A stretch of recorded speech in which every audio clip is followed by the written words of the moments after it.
welcome along to another episode of Man in the Mirror. It's Hayden Williams here, and you've come to the right place if you're interested in male grooming, skincare, fragrance, and all those good things. It's a place where I talk to a male guest or guests about their life, about work, and about some of those key items on their bathroom shelf, those ones that they always go to and make part of their routine. And maybe they can pass along a few tips to us along the way and things that we might want to build into our collection too. This week, I do have two guests. This season 2 seems to be much more of duos, which is great. It's Ed Currie and Andy Coxon from a company called AKT London. AKT is a deodorant balm. They have 4 different fragranced deodorant balms, a really fantastic product, and one that I have genuinely, long before doing the podcast, read about and bought, and now I couldn't do without, and it's part of my daily regime. I don't know about you, sometimes I was finding previous deodorants were causing some redness and irritation and dryness, and also there was the issue just of the amount of plastic that I was throwing away. So Ed and Andy will talk a lot more about that, and it's a fascinating story, and you'll hear where they came from and the world that they were in, and how they sort of solved a problem that they saw in their daily lives at work. So I think you're really going to enjoy it. Now, I do have to make an apology, and it's one of those things. It was the first time that I went out of the home studio, if you like, and went to meet guests and do it somewhere else. And I did it in central London here in the UK, and I did it in a kind of members club. It's noisy is all I have to say, but it was one of those things. It was the only chance. Ed and Andy are busy. Ed was actually lives abroad, so he was only over for a few days, so we had to do it. And I think it was a previous guest I was talking to who said, don't make perfect the enemy of good. So I'm feeling bad because there is background noise. We're going to sort it as much as we can. So it almost has the feel of like you're in a kind of low-level nightclub or something like that. So almost maybe think of it as a live episode, and that might hope that doesn't spoil your enjoyment so much. But I'm well aware, and I'm really sorry, but I think it was such a great chat, and it did make a real difference seeing Ed and Andy in person, and be able to sort of bounce off each other in this room. But it wasn't the room so much; it was what was going on outside that was really noisy. So I know, and I'm really sorry, but please do listen in and bear with it, because I think it's a good one. So here we go. It's Ed Currie and Andy Coxon from AKT London. I'm Hayden Williams. It's Man in the Mirror.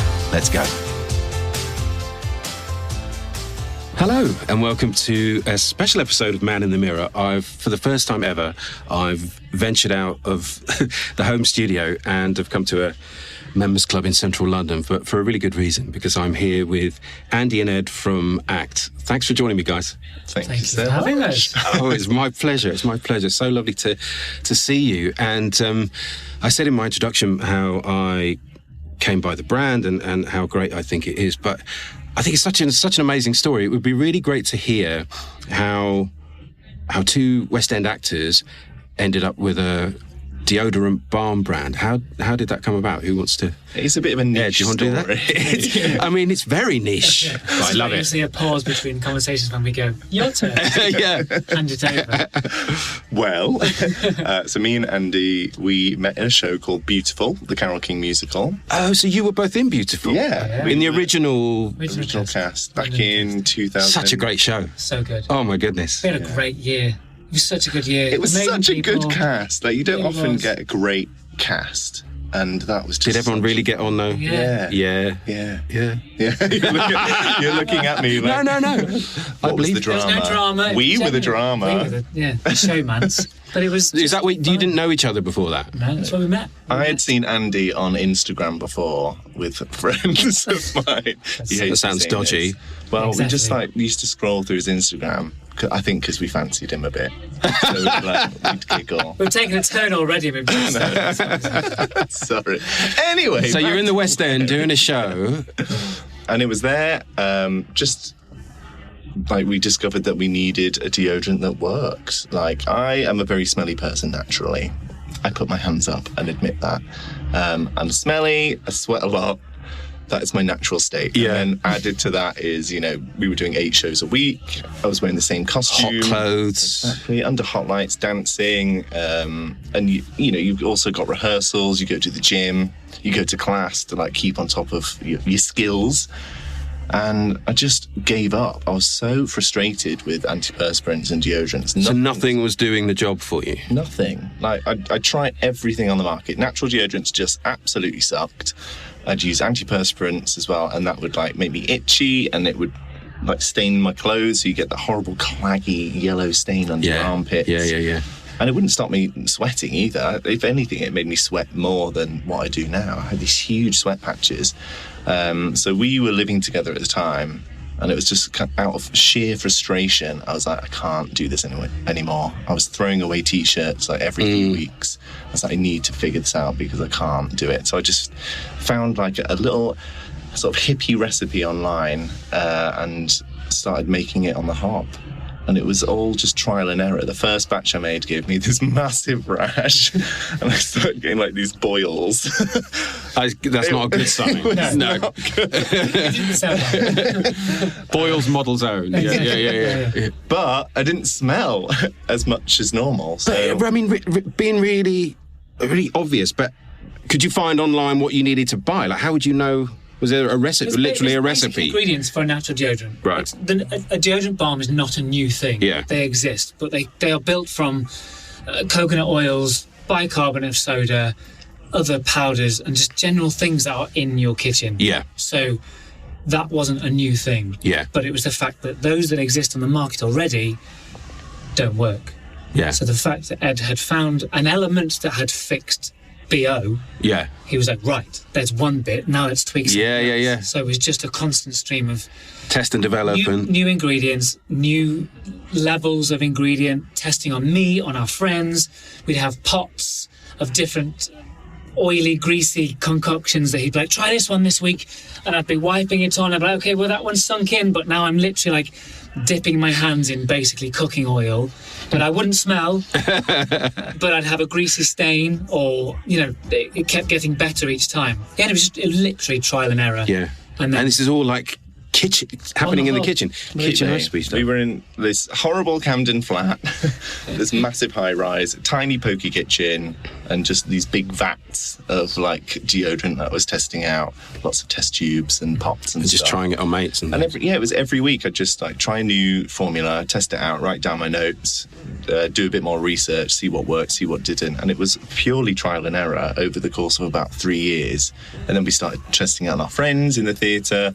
And then we started becoming more famous for deodorant than performing. it was never the plan to make a business. It Right. was just purely I wasn't even involved at this point. I just lived with Ed, who was making these concoctions. You started to smell better. Yeah, and he was like, yeah. And I was like, mate, you've got an amazing product here. By the time he'd struck gold, good, 2 years? 2, nearly 3 years to get that formula. Then we gave it to people and they were buying at offers for £10 a pot. Yeah. We were like, great, we can sell it on Etsy. We can we make a couple of £100 between acting contracts. Yeah. That's the dream of being an actor, filling those Something to fill the gaps, sideline gigs. So it was never meant to be a business. But it's like it feels like the sort of perfect storm where it's the ideal profession, as you say on your site, that what a great test bed to sort of test it out on people, because there's dancers, there's actors, people who it's really high performance stuff where people are going to be sweating. Yeah. I mean, I'm similar to you, Ed. Well, certainly maybe smelly a bit, but certainly I feel like I sweat more than anybody I know. Like, even if I eat hot food or walking down the street, I just seem to get, some people just seem, I like to tell myself, it's just one of those things, but it can be an issue, can't it? It can. I think a lot of people get a lot of anxiety about it. I certainly did. Be under hand dryers before going to a dinner. Or if you put a darker shirt on with a suit, and then in the summer, and I was just still get these sort of... grey T-shirts, not the one. Yeah. Just get these sort of just wet patches that get bigger in a shirt. It's not good. Yeah. But it's important to remember, everybody sweats. It is natural. Yeah. It is there for a reason. Just getting the bad stuff out. Yeah. Exactly. You're supposed to sweat. This is the thing. But if it's uncomfortable, can you control it in some way or reduce it at least? The thing about the deodorant balm is it's actually multi-use. So I don't know if you've tried it anywhere else. When I was in, I haven't actually. No. Exactly. So this is the next message we're trying to get across in our marketing: is you can use it anywhere externally. yeah. Let's make that clear. Yeah. I was in a show at the time when we'd kind of got the final formula, and my co-star was so sweaty, unbelievably sweaty, not smelly, just sweaty. And he used it on his forearms, his upper lip, and his forehead in the show, and it genuinely reduced the amount he sweated. We've even found now, like, we gift quite a lot of product to makeup artists that work on film and TV. Yeah. And we now know that it's being used on actors' foreheads to reduce the shine. Because when you're filming a scene, there's loads of lights on you. Yeah. And obviously that causes you to sweat. So makeup artists are now using ACT on the actors' foreheads, underneath the makeup, to reduce, like, the sweat and the shine. We're very so lucky they can get the shot. with amazing. The network that we have to be able to pass it on to people. Yeah. So, and those people will talk and tell their it gets passed on colleagues and friends. Who was it? Mark Strong. Oh, yeah. Emailed me No. to say thank you for this product because it got passed on to him via a makeup artist. Now his whole family use it. Oh, wow. Mental. Yeah. Michael Ball. Like, Bally. we could drop names. Yeah, it's go getting keep- in a very different way to what most brands can do because of our story. Yeah. So knowing that it's going in that way is something we're going to constantly do. Well, and the story is, it's a brilliant product. That's why I wanted to talk to you. But the story's so appealing. And I said to Ed and Andy before we started recording, I mean, I encountered the brand online and, just ordered it. And, I think we get a bit blasé about products and things. And I think, phrases like, hey, game changer, stuff like that gets bandied around quite a lot. But genuinely, and I'm not just saying it because I'm looking in the whites of their eyes, like it really, for someone who's quite sweaty and trying to find, as you did, Ed, trying to find the right product and getting yellow patches on clothes. And actually, I ended up, even with a deodorant that I'd used quite a lot and felt like was my deodorant, in the end, just getting quite sensitive and quite sort of stinging sensations in my armpit. So tried ACT, and I don't think I'll go back now. And they've got a great subscription service, which I'm sure we'll talk about. But completely unrelated to meeting the guys. I've been using this product, and I've got there's a sort of key device that means you're getting the most effective use of the balm, and I genuinely love it. And because it does what I want it to do. And then there's all the other benefits around lack of plastic, which is, there's so many skincare and toiletry, all that kind of stuff. You do start to feel bad about the amount of plastic you get through, even if it's, bottles of shampoo or, sometimes when you just sort of get to the end of a couple of weeks and the recycle guys coming around in there's my wife and I and our son, the amount of toiletries just going, and okay, hopefully most of them are going into the recycle bin, but you don't know. And so it feels great that this is, what is it, just aluminium? Listen, we could have released this very easily in plastic. Yeah. We could have created something. You see lots of natural deodorants coming out in the roll-up things because they're off the shelf. You just brand it. We were, from day one, we said we have to be plastic-free. Yeah. I'm so sick of, you walk down the aisles of any supermarket and you see all your cosmetics and it's just plastic on plastic. Yeah. That is not recyclable. Yeah. Or people don't know how to recycle. What, because there's different components? Yeah, exactly. Different elements, or it's already recycled, so then you can't recycle it. Yeah. I think there's numbers 1 to 9 in a triangle that tells you the recyclability, but no one understands that. No, I haven't got a clue. So we were adamant to go down that route without being, I don't want to offend anybody, but we didn't want to create a hippie brand. We didn't want to be a health store natural deodorant. It had to look sexy and feel like I wanted to be in my bathroom, but it had to be ethical as well. Yeah. No, the marketing around it is as you say, feels very premium, feels modern. Yeah, it doesn't have that kind of whiff of being too kind of backwards looking and hippie and right on, which, great that people want to do that, but you also need to appeal to a modern audience and with the visuals which are really strong. So there's the kind of the sustainability side to it, but also the fact that it's I love this. The guys say it's tested on dancers, not animals. Yep. It's one of our phrases. Yeah, I like it. It was right back at the beginning when we first did a Kickstarter to try and get some money. Was that the start? Yeah. Obviously, we're actors, so we have no money. You didn't have like hundreds of thousands of pounds waiting to... No. If I had 30 quid in my bank account, it was a good day. So we knew we had to do a Kickstarter campaign to try and generate some cash. Did that go well? Oh, it went amazingly well because we tried it on every single person in the West End. Yeah. We gave a sample out to every single person that was in a show at the time in the West End, which was over 1,000 people. And it just went nuts on social media because everyone's posting about it. They were so interested that one of their peers, two of their peers, peers we were creating this company. Yeah. So there must be so much goodwill towards We've had you. phenomenal support from our... Michael Ball, for goodness sake. Exactly. From our community of actors and performers. To this day, this year, it's still November, Andy. This year we did a fundraise for equity this time. And we had actors put big amounts of money in that we know, and the feeling of that. Quite a responsibility as well, right? Yeah, but knowing you've got that support because they believe in it and they believe in us is just so heartwarming. We're thrilled with how it's gone down. I love it. It was really fun creating like the brand and the packaging. I know we talked about it a bit, but kind of leaning into the theatre world. Yeah. You wouldn't immediately see it when you look at the packaging, but we know. Like, there's all these little theatre nuances like woven through. So when we first went with our branding agency, we created the typography, which was just based on all of the large lettering on the billboards outside theatre marquees. Yeah. And it's all structured in that grid system. I mean, even the name ACT. Yeah. Like, the brand is called ACT because we were actors. Our tagline is Born to Perform because we were born to perform, as was the product. The fragrances are named after scenes. So, scene 1, exterior orange grove. That's how you'd read it in a script. Yeah. And then we have a full Yeah. description like you would read to describe a scene before an actor shoots a scene or goes on stage, just so you know, rather than saying, it smells of fresh linen, kind of explain so you can set the scene. Yeah. So, man raises armpit. He smells good, etc. Exactly. Oh, it's so great, and the more you talk about it, it feels like there is those synergies around, those two worlds, and how amazing that they've come together. So I'm sure we'll come back to talking more about ACT and the range, but one of the things I like to do on Man in the Mirror is to ask my guest, or in this case guests, about products that are their sort of hero products in their bathroom cabinets, things that they couldn't do without. So Andy, I hope you've done your homework on this. And so are there...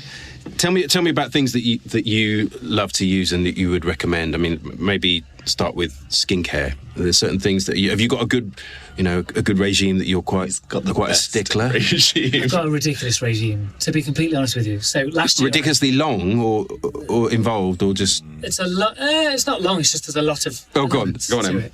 But we've got hours. I was introduced to Dr Sebagh. Yeah. Sebagh. Yeah. I don't know how you say it. Yeah. Let's go with that. I was introduced to his products, and honestly, the amount of people that say, "Have you had Botox?" shocks me, and it literally reduced my wrinkles. And I'm not paid to say this about the brand. Yeah. I now know when I haven't done it for a few days. Really. Even their, I'm going to go off track here. You'll hear my brain change direction. So basically, there's the hyaluronic acid serum. Mm-hmm. Then there's a vitamin C powder with different kinds of serums. So there's a few different types of serums he does.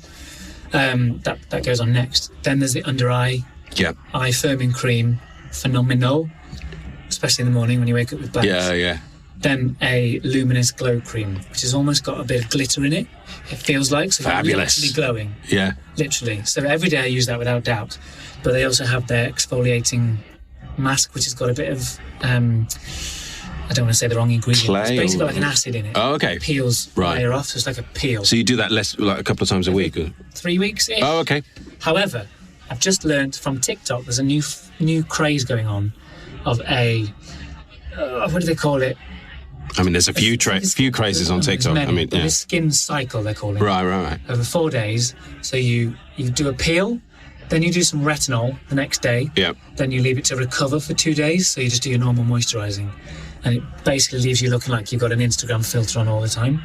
So I'm going through that at the moment, trying that. And I mean, how great that we're all together in person, but I can attest that Andy's skin is good. Thank you. It's like... Actually 70 years old. Yeah, he's 70, and it's like he's got the best filter on Instagram. I'm basically and he's, living Instagram. ladies and gentlemen, he's here in real life. So, yeah. But then on top of their things, I like to do a little tan here and there. Uh-huh. And we've got a friend of ours that works for Isle of Paradise. Brand, Jules. Jules von Hep. Jules von Hep.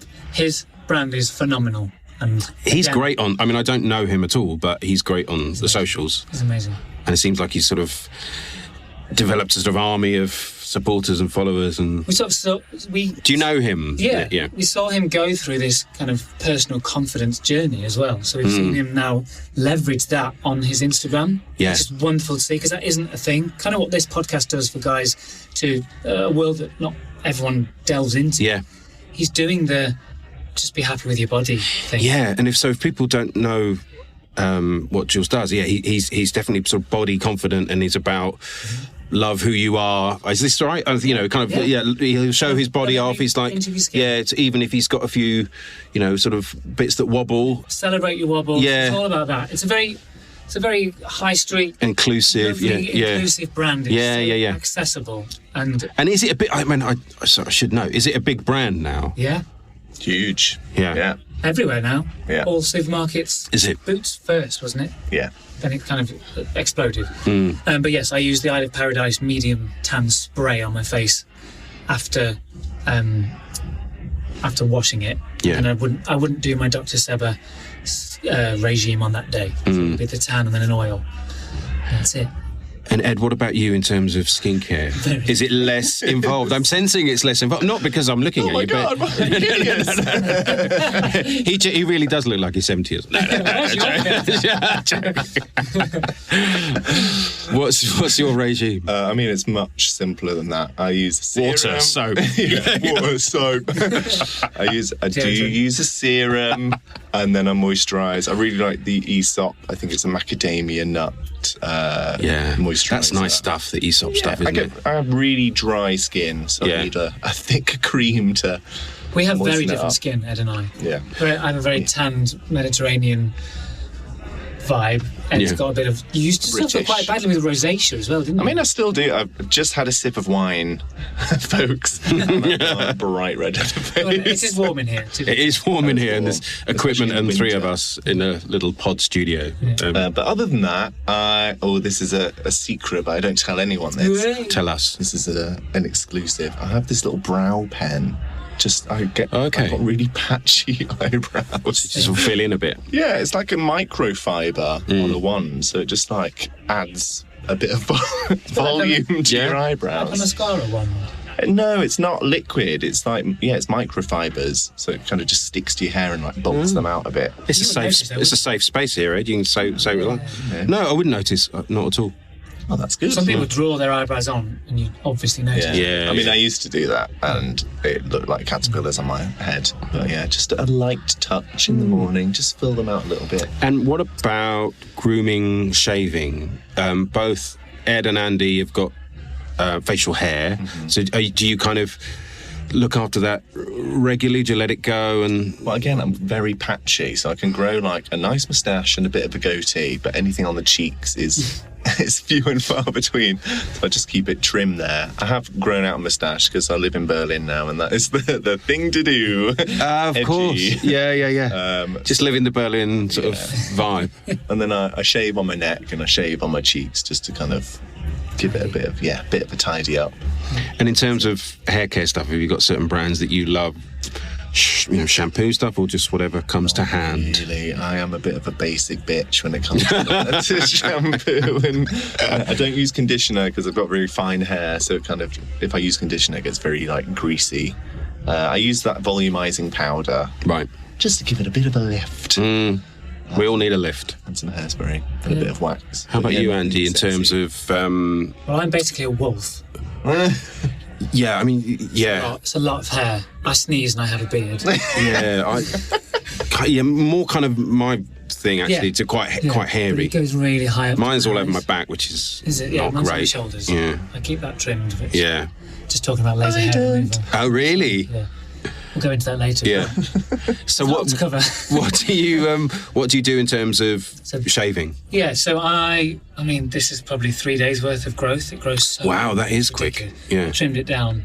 I never wet shave because my hair's so thick. It's Do you just like beard trimmer? constant ingrowing hairs if I don't. Yeah. I only discovered the one blade a few years ago, which has been a lifesaver on my neck because I used to just get ingrowing hairs non-stop. Yeah. I still get the odd one just because my hair is so thick. We used to have to shave, like clean shave every day when we For were the in show. shows. Yeah, and that it's would cause so many issues. It's brutal. It's painful. sore. Yeah, it's like, you end up having to put tissue on and Literally. blood, and it's not good, is Literally, it? just lumps everywhere. But beard care, I'm actually in the search for good beard serums because I like to have facial hair. Yeah. Today it's probably like ultimate length that I like it to be. Yeah. But I tend to leave it to get a bit longer before I trim it.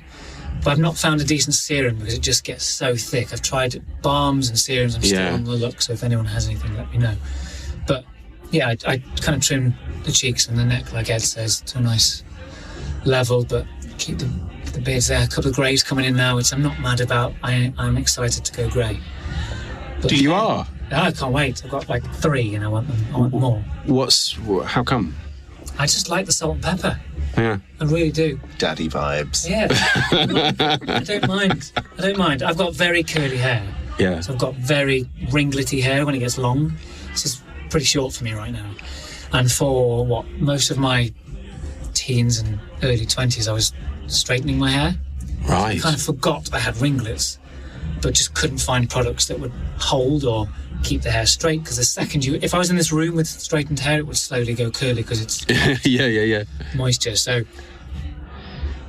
you said you're a basic bitch. I trump that by saying I use Boots' own curl cream on my hair. It's $1.99. Great. Bright pink, and it is the Does the best job. thing I've ever used on my hair. I've used a lot of stuff on my hair. Moroccan oil. It's like 30 quid a pop. Yeah. Nappies. It does sound like that. But literally, I found this pot and was just like, I'm going to try it. I've tried everything. However, during COVID, they ran out of stock completely. Oh. No one could get hold of it for about 3 months. So it was unreachable. So I think I did a test of about 12 different curly hair products. Right. Nothing even touched what this did. Really? The So if £2 you've got Boots curly, thing? ringlety hair, Yeah. want Control Boots' own curl creams on the bottom shelf, and it's pink. It's $1.99. Amazing. I have 10 at a time. Just Because if in a it ever war goes cupboard. out, Yeah. it's not happening. I need it. Ed, do you are you a fragrance fan? Have you got like a signature scent, or are you not bothered, or where are you with fragrance? I love fragrance, Yeah. but I'm so particular. I find it really difficult to find fragrances I like. So using ACT, I don't really use a fragrance anymore because we fragrance it. I've designed the fragrances myself, so I know that I really like them. So, I'll put that on my neck. And Okay, on my interesting. wrists. And do you think that's got some projection and sort of longevity as a perfume would? Could people smell it through the day? It's definitely more subtle than Yeah. a perfume. Yeah. But I know that a lot of our customers do the same because they like the smell of it. Yeah. So, maybe we'll branch out into the future to fragrances. Because you've got a candle now, haven't you, as well? We've trialed a candle. Yeah. We've created it with our best-selling fragrance, which is Orange Grove. Which is the one I have, which I love. Yeah. We just thought, it's something that it was kind of a passion project for me and Andy. It's interesting. I mean, I've talked to other people about candle making, and it's, and especially with perfumers, sometimes, you've got a best-selling perfume and you want to do a candle, but it's not always that straightforward. It's a completely different, obviously, but a completely different process, isn't it, of how what you put into the wax for a start, but then how it burns, how it lasts, kind of quite an intricate process, isn't it? Took a few times because... Did that at the kitchen table? No. No. I learned that, we don't have 3 years to develop anything anymore. So we worked with professionals on this one, but, we had strict guidelines of what we wanted. We wanted to make sure that it was natural rapeseed wax. Yep. Just because rapeseed is in abundance in the UK and in Europe. So we didn't want to use paraffin. We didn't want to use soy because it's being over-farmed. And the fragrance again, it's just really beautiful. We've just managed to get it right. It throws really well. It lasts a super long time, like 50 hours for one candle. You know, when you walk into a store, like, for example, Aesop, Yep. it just smells nice, Yeah. but subtle. Yeah. It smells of Aesop products. That's what I like. It's kind of Yeah. that. So you'd light the candle, you might not smell it if you're in the room, but if you left and then came back in, you go, Yeah. Yeah. it just settles you. That's Yeah. all I can explain. Yeah. I'm like, we've made a bloody good. Well, there's something in that, isn't there, around citruses, which can be quite, sometimes they can kind of energise, but there is that sort of calming thing about a candle. Try to sort of top it off with that relaxing element. If Yeah. you read the scent description, it's kind of La Dolce Vita, giving you Italian orange grove vibes. So we wanted to capture that. And I think we've nailed it. Yeah, we really have. High five. Yeah. So what... and fragrance, Andy, sorry. Yes. Having two guests, I'm getting thrown. Are you a fragrance fan? Would you have a signature, or do you have different things that you go for? I've moved through a few. Yeah. My favourite at the moment is Byredo. Super Cedar. Okay. That's my, everyday of it. But they've recently released Tobacco Mandarin. Yes. Is unbelievable. That's really good, yeah. It's a piece of me that. Yeah. Love. Yeah. Love. Yeah. That's such a cool I like brand, heavy. It is cool, isn't it? Yeah, stunning. What they do is amazing. They've always been quite an inspiration for us. But yeah, there's a real sort of the aesthetics very sort of, it's kind of clean, simple design, isn't it? But you could tell it's good quality. They do these amazing marketing activities where they'd release a really random product. Like they did blankets. Did they? They did a picnic hamper. They've done speakers. An alarm. Yeah, speakers. Clock. Wasn't the guy? And this is half a story, but isn't the founder? Wasn't he a sportsman? Is that? Do you know? Basketball. Yeah. He was. Yeah. I sort of feel like I read that somewhere. Now they do Weird. lipstick. It's one of their best sellers. Yeah. And you're like, okay, they're a good example of taking left How you can go. Yeah. But if you've got that audience and that community, they'll soak it up. Yeah. I'm always interested in what they're doing. Yeah. And their fragrances. Well, it's interesting to hear that, as I would imagine, but, there's having a new brand and as founders, there's bound to be brands that you look to say, our trajectory, I'd love it to do what that brand does or Byredo does. Do you know what the best thing about that is? Obviously, we have our brands that we love and kind of influence where we wanted to go. And now, when we're in the press, our product sits alongside them. And it just feels so good. Yeah. And when people take pictures of our product on Instagram, it's there with Byredo perfumes and it's there with Aesop products. Yeah. Yeah, we've nailed it. That was the aim, wasn't it? We always said, back then, we always said we wanted it to be an Instagram brand, which isn't really a thing anymore, but we wanted it to look beautiful amongst your carefully curated products that you pay a lot of money for. That you want to show off when guests are Yeah, but I think... the deodorant can out. No, exactly. So, you've done something quite different there, and you're right. And to try and present the brand in a certain way, you've got to be quite deliberate about that, haven't you? That it's not necessarily, it's not going to be the cheapest deodorant you're going to buy, and you position yourself in a certain way. But that brings reward, I think, in the end, doesn't it? It's a lifestyle thing, isn't it? We've created a which I didn't think it would be, but you're right, it absolutely is. And we've just done a recent piece of work on our audience. We were like, right, who are they? Who are our audience? Who are they? But across all wage brackets of people is completely even. So this isn't a product for rich people or anything like that. We were like kind of mind blown by it. Everyone can use this product because people are looking for nice looking product. Yeah. We get such great feedback from teachers and nurses and doctors and I love it. All a lot of life. People that are, really actively performing in their day-to-day jobs. Yeah. That's kind of the best bit, isn't it? Someone just Instagrammed it today in Antarctica. Oh my goodness. An expedition. Expedition. Oh wow. Expedition just Instagrammed it on an iceberg. How Honestly, cool. Yeah. But the whole self-care phrase, it can be a bit overused, but I think it's interesting actually, and I hadn't thought about deodorant in this way before, but because I use the Act deodorant with my fingers, it's somehow there's a bit more ritual attached to it than there is just kind of rolling on a plastic thing. Actually, I've got to take the metal cap off. I've got this key, squeeze it. I'm demonstrating now. Squeeze it into my hand, and I'm actually touching my underarm myself. And I thought, to be honest, at first I thought that somehow that felt a bit weird. But I like it now. Yeah. You've got a device, haven't you? But I'm kind of quite into doing it myself. We have the applicator. But the easiest way is to apply it like a moisturiser. Yeah. For those that don't know, it's basically moisturiser consistency. Yeah. Absorbed straight away. So it's not messy. You're obviously left with a bit of smell on your fingers, but from the fragrance, it's not sticky. It absorbs straight away. But that's our biggest hurdle to get over is showing people a new way of applying deodorant. Because we've done it like the other way for donkey's years, haven't we? Quick spray, chuck it in your bag, and then you have to reapply again in a few hours. Whereas you do this once a day, and you're done. As soon as you're clean out of the shower, clean underarms, just apply it. And we were going down the route of becoming a bit more wellnessy, weren't we? But like you say, it's just got that element to it because you are being a bit more intimate. Touching yourself. Touch me. Yeah.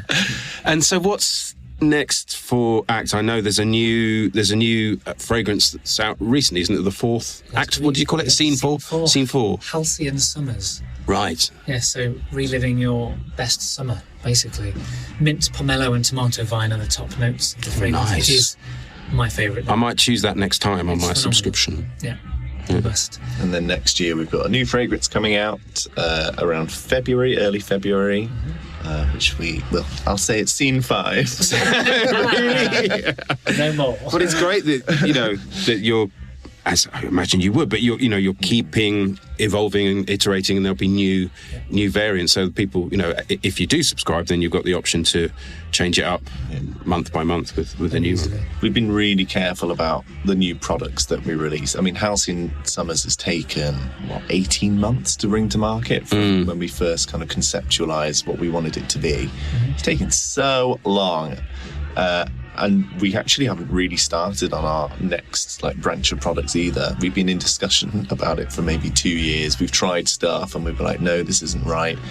Just because we don't want to bring something to market that isn't the best version of it. Like our deodorant, hands down, I mean, I'll say this because I'm the founder of the brand, but it is the best deodorant on the market. And so anything else that we bring out has to be the best as well. We could have gone down a route of, we want to grow this company and make it worth millions, and we can release little offshoots in plastic containers. We could have done it in weeks, taken off-the-shelf formulas and branched out with our fragrances in bath oils and all sorts that exist. We could have done that, but it's so opposite to what we're about as businessmen. I want to be proud of every product we release. I want it to have our ethos, and we want people to trust that it's going to work. So many brands have 47 products that there's probably only a couple of them they've really honed in on. Offshoots of things. Yeah, you can see how seductive that is sometimes, just to sort of release a whole bunch of stuff that sort of dilutes the main idea. Don't get me wrong, we've got some products that our factories have kind of gone, we've got this, why don't you try this with your fragrance in? And we're like, that's nice, but how the hell do we sell that off that? We're never going to be just a deodorant brand. That's not what we want to be. You're going to release the ACT blanket, like Wow. Never say never. We are about good products that people want. Yeah. And going down the personal care route is the thing. Yeah. So, performance-based. Yeah. As a performer, you prepare before you perform, and you have a kind of wind down post-performance. Everyone does that in real life. Nurses do it before their shift, during their shift, and after. Yeah. So you've got to kind of... It's that storytelling, it's that arc, isn't it? But I think you've got a real license, and you're in that space to do that now. We've coined a new phrase for what we want ACT to be, which is a personal performance brand. Right. Yeah. So everything... So something else that I like to talk to guests on Man in the Mirror about is how they feel about their appearance, actually. Hence, Man in the Mirror. And I wonder, both Andy and Ed are younger than me, but I wonder how you feel about looking in the mirror now. Are you... do you sort of hark back to halcyon days? Do you look back to a certain point? Are you kind of comfortable with who you are now? What are your thought processes when you look in the mirror, Andy? I'm horrendous to myself. Are you mean to yourself? Yeah. Are you? Yeah. It's one of those things where you just I've always done it. I've got a bit of body dysmorphia, to be honest. Yeah. I've always been extremely skinny, and I know some people get angry with that because I've always wanted to be skinny, be happy about it. I'm like, yeah, but there's the opposite. People that are bigger, people that are smaller. There's that. I'm not just talking on my face here. This is like physicality. But yeah, there's always things that's why I spend so much time on my skin. I want to feel good. If I haven't shaved for a long time, or if I haven't slept or drunk enough water, I feel gross. And if I feel and you're quite hard on yourself about it. And you kind of go, I'm just going to get a bloody haircut and just do something. But I'm quite active in doing these things to stop myself being horrible to myself about that. Yeah. In the kind of way that Jules von Hepp does it, it's about loving every element of yourself.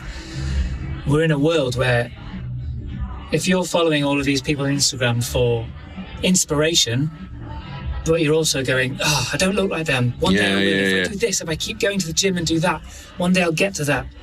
But you're constantly looking at what I'm going to get to and not where you're at. And that is the biggest thing I've probably learned in the last 2 years. Yeah.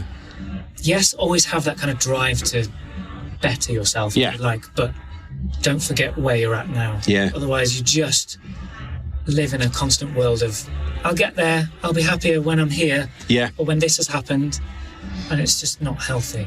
Yeah, and those ideas of, it's been said many times, but, talking to yourself in a way that you wouldn't talk to other people, being really absolutely hard and unkind to yourself, and if you were to receive that kind of information from someone else, it would be hideous. So it's no better if it comes from you. There was a time when I used to have post-it notes on my mirror down that route of like nice what would it say? Be nice. Just not like you're horrible. I can't even remember what it was now. This is like affirmations. Yeah, it was more like today's going to be a good day. To be really vague, or it would be like just say to yourself, "I like you" in the mirror 3 times. Yeah, sounds ridiculous, but it genuinely makes a difference. It's that people being grateful for things. It changes the way your brain just shifts. How you look at things. And with that, like Andy's recently introduced me into journaling. He bought me a gratefulness journal, 5-minute journal. And honestly, it is the best. You like it? You're working. I've only been doing it for maybe 2 or 3 months, but just to wake up in the morning and write down things that you're grateful for, even if you have an issue with that, just to remind yourself and tell yourself and kind of narrate a new story to yourself and say, actually, I'm all right. Yeah. And it doesn't have to be these wanky things. Like, you listen to podcasts where people are like, I do yoga every morning, I do my gratefulness journaling, blah, blah, blah. We're not about that. We're such busy humans that having just that thing to focus on, genuinely, even if you think it's ridiculous, changes your outlook on the day. Yeah. So the 5-minute journal, basically you write down 3 things you're grateful for, 3 things you want to get out of the day, and then you revisit it at the end of your day and say 3 things that went well and what you learned. That's it. It's like less than 5 minutes. But it just... I'm glad Ed said that, because he's not even told me this face to face, but it's sort of shifted and makes your brain shift in those minor ways. Yeah. And it's the same as looking in the mirror. Don't look in the mirror and just suddenly go, what about this? What about this? Oh, my bags, my beard, blah, blah, blah. Why don't you look in the mirror and go, oh, great, I'm glowing today. Or, my hair sits well today. Tiny things. And that's what I've started doing.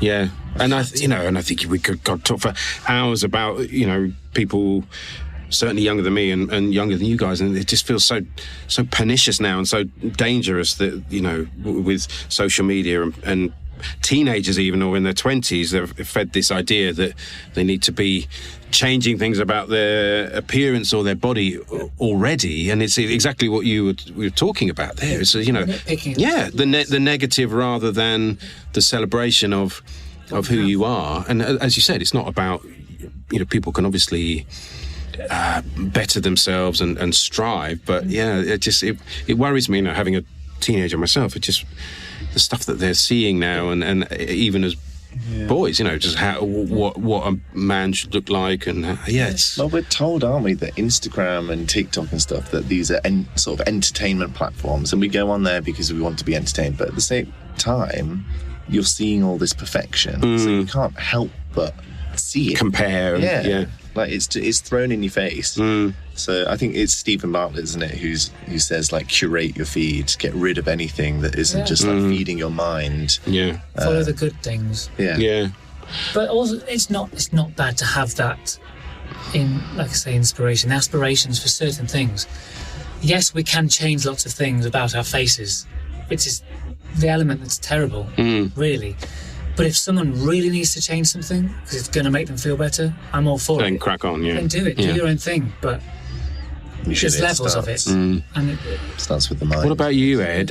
In terms of how you view yourself in the morning mirror? I mean, I'm sounding you kind to yourself now, but no, I think I've had massive issues with myself. I think being in the performance industry, you can't help but make, because you have to be analytical.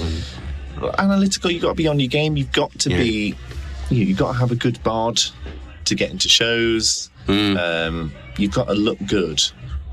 And I think it started when I moved to London. I went to drama school when I was 18, and suddenly I was in this class full of like the most gorgeous people I've ever seen. Where did you grow up, Ed? Macclesfield in Cheshire. Yeah. So it was like 3 days after my 18th birthday, I moved to London.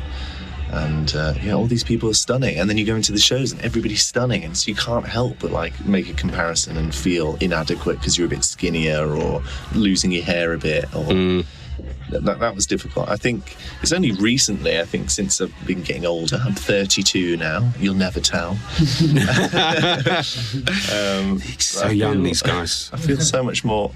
I mean, I'm not there yet. I feel a bit more confident, and I think it's doing this gratitude journal.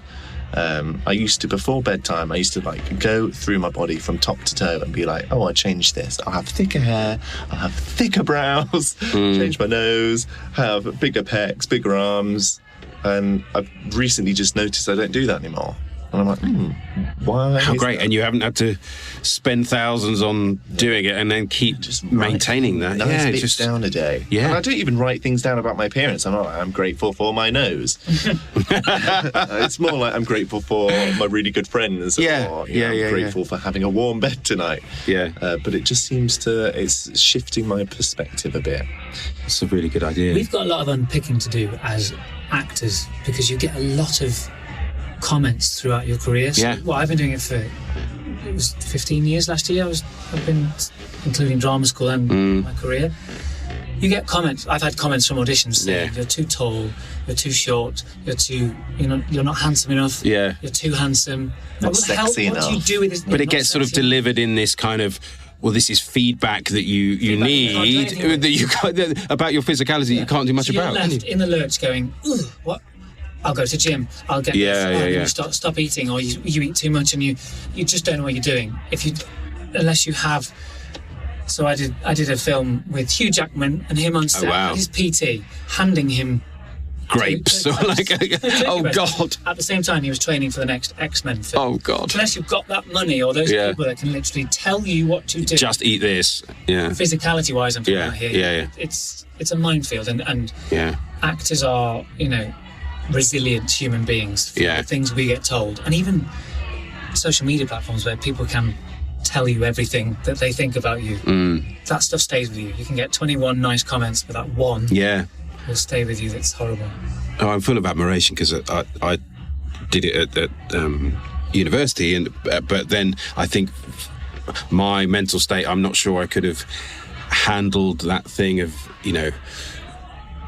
choices, jobs that you get being in the gift of other people, and that's quite difficult, isn't it? And it's fine if you're a student and you can do plays and it's fun and all that, but when you've got to make a living out of it and you miss out, or you've got to be very mentally tough. Yeah. I think so, but also like we accept it and we allow it to happen. Yeah. And now it's 2022. I'm like, we all need to go a bit of a spine for ourselves and stand. Well, I guess it's the whole sort of Me Too things have changed a little bit, haven't they? Like we used to teach a lot, like in between jobs, teaching at drama schools and sort of kids stagecoach type things, and what the children are told by their parents about the industry at that young age, and you're like, you have no idea like what the industry is. How are you telling your child like they need to look a certain way or perform in a certain way?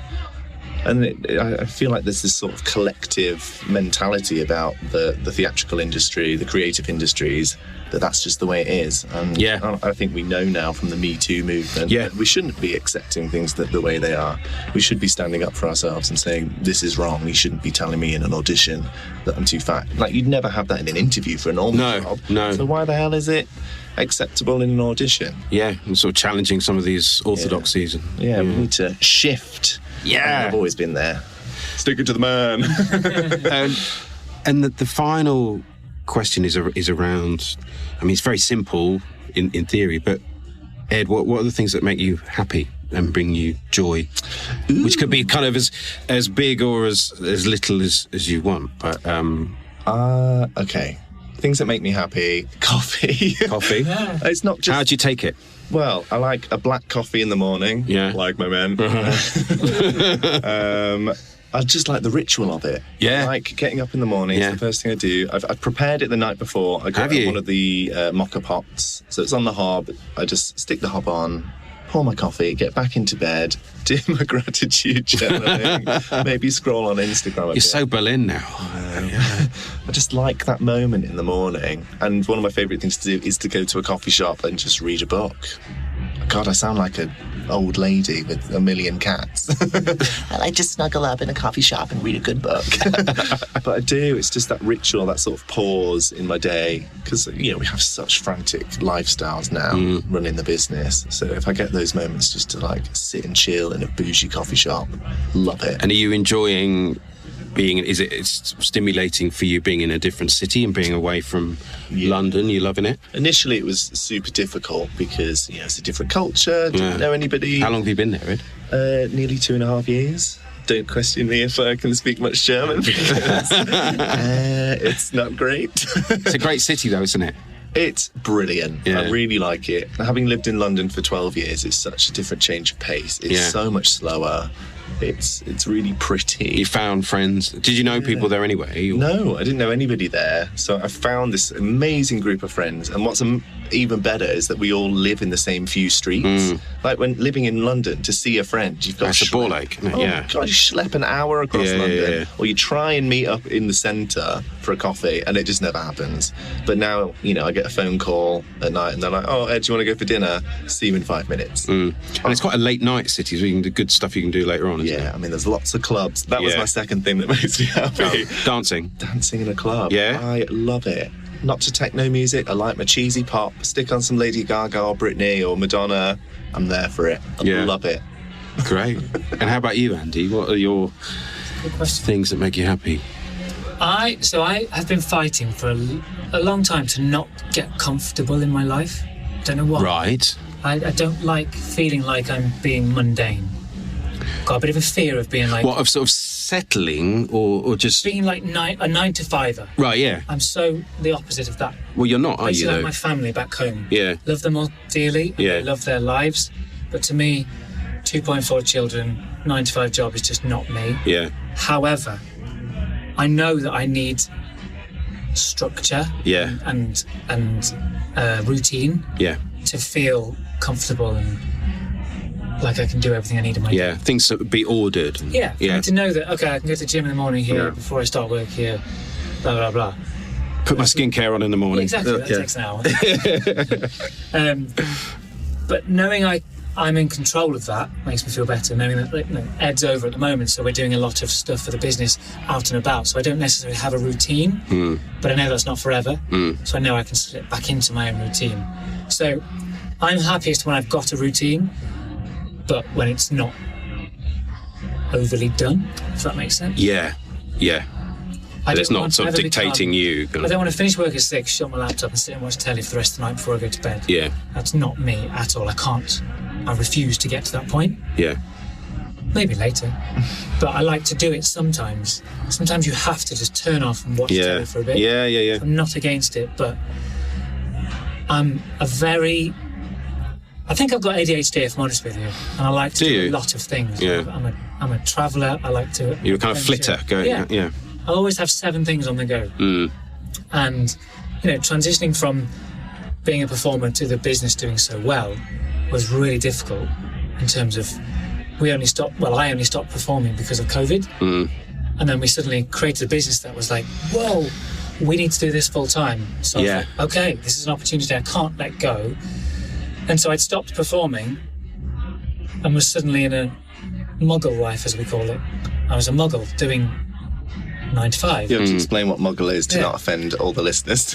If you're a Harry Potter fan, you'll know. Is that, It's a non-magical person. Right, okay. Non-performer is a muggle. In the theatre world, we call non-theatre people muggles. Yeah. Right.